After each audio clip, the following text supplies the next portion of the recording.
IE8 also has a anti-XSS filter that looks for reflected cross-site scripting attacks. It looks something in the URL that then shows up in the content. It's pretty useful.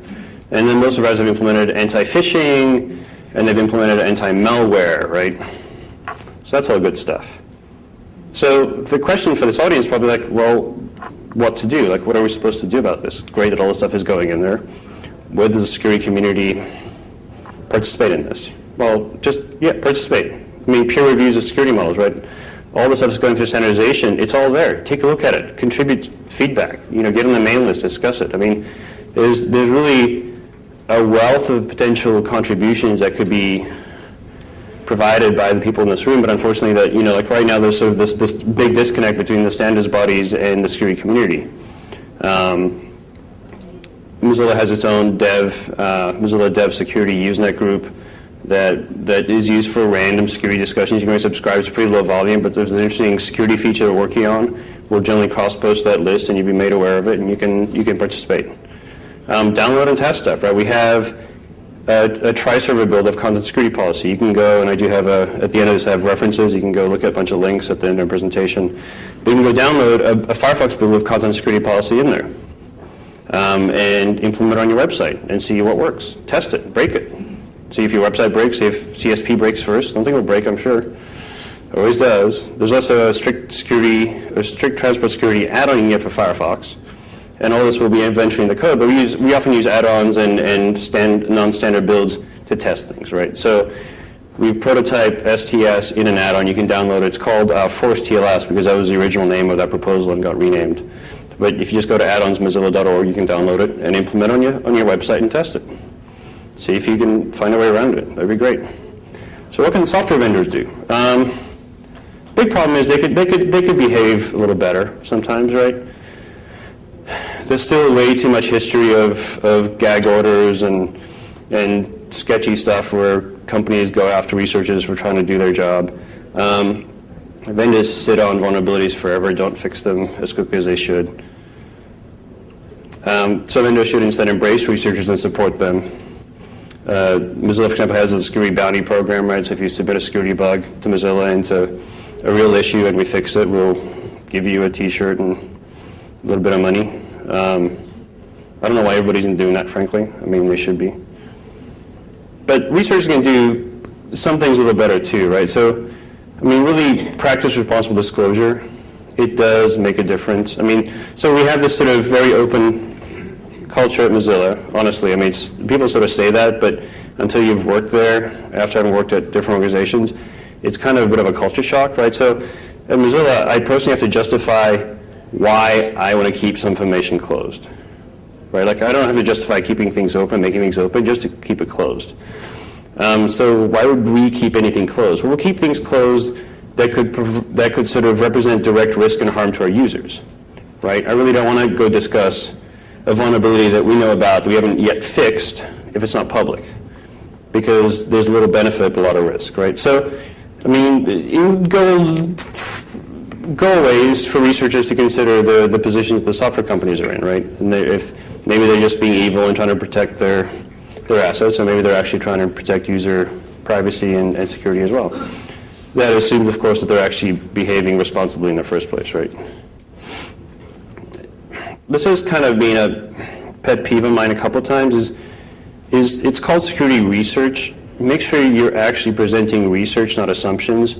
A couple times I've come across issues with people's presentation. I've gone after the fact up to them and talked to them and say, hey, why'd you say this? Because as far as I know, that's not actually true. And every time the response has been, well, I had assumed, right? It's probably better not to assume. It's probably better to test and verify. And yeah, I don't really want to hear another talk about universal cross-site click jacking something or other, add 5 more hyphens here. I mean, when click jacking came along, everything that was cross-frame was suddenly click jacking. It's not. Like, click jacking is a very specific kind of attack. It doesn't really help to try to spread it around like butter on everything that could possibly be sold as dog food.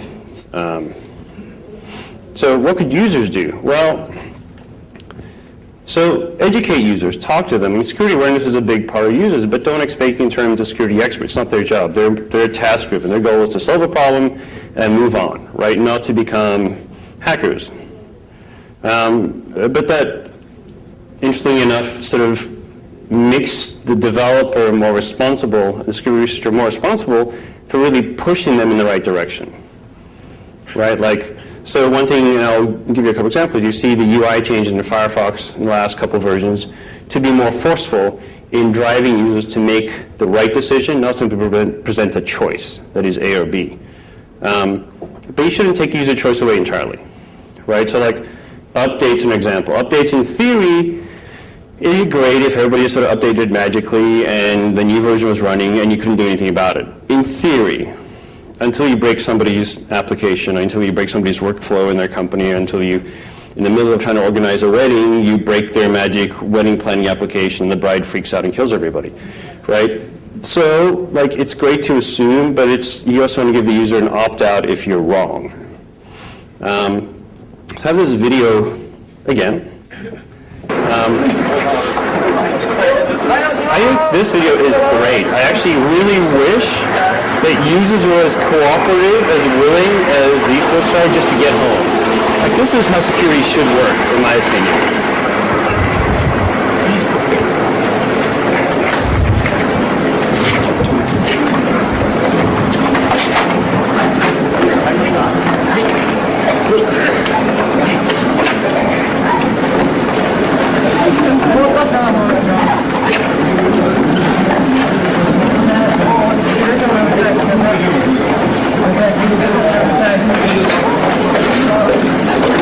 But it all worked out in the end, right? Like, should we all be this lucky to have users like that? That's all I gotta say.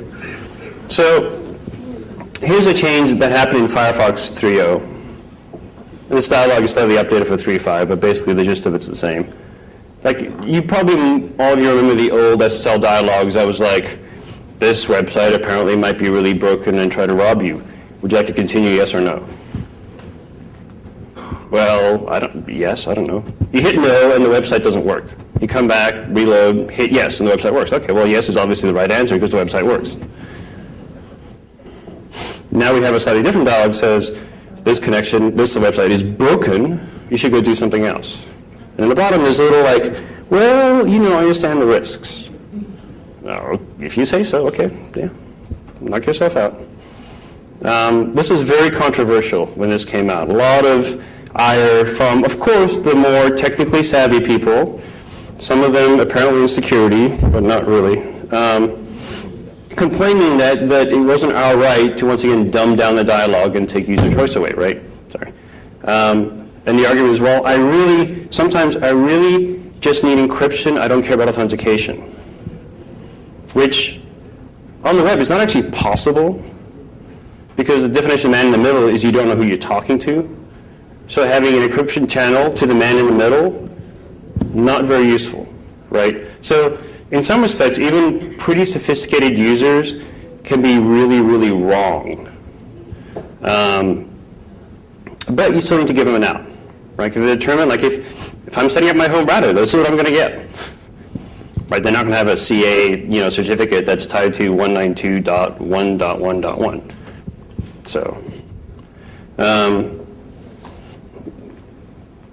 so this is the lower one was actually the EV certificate UI change was introduced in Firefox 3.0, and the upper one was introduced in 3.5. That was originally supposed to be in 3.0, but it got derailed by a whole bunch of internal sort of arguing and squabbling over "don't mess with my Chrome," right? And the argument was that, well, this information. So what happens is in a DB certificate, we take the host name. Actually, the domain, I should say, with the option you configure to be the host and domain. And for SSL sessions, we put that in blue, right? And then for EV, we actually put in, instead of the domain, we put in the organization name, because that's the whole point of EV is actually maybe you have some slight degree of confidence about who you're talking to, unlike DV. And it was incredibly controversial. People were like, well, don't mess with my UI, it's redundant, it's not interesting, you're cluttering it up. But it actually is very useful, because for a lot of like phishing and URL spoofing, that's actually very useful, right? Asking a user to parse a URL for security information is a really bad idea. Like, nobody knows how to do that. And there's been actually a bunch of interesting attacks where you have a really long host name and weird character spoofing that makes it look like you're really terminating the domain here, but it's actually out here. So these mechanisms are useful, and actually, hopefully over time, users will learn to rely on them, right, and become a source of familiarity. So if it's lacking, the user's a little alarmed. But the problem with all these dialogues, like padlocks and stuff, is nobody ever detects the absence of them.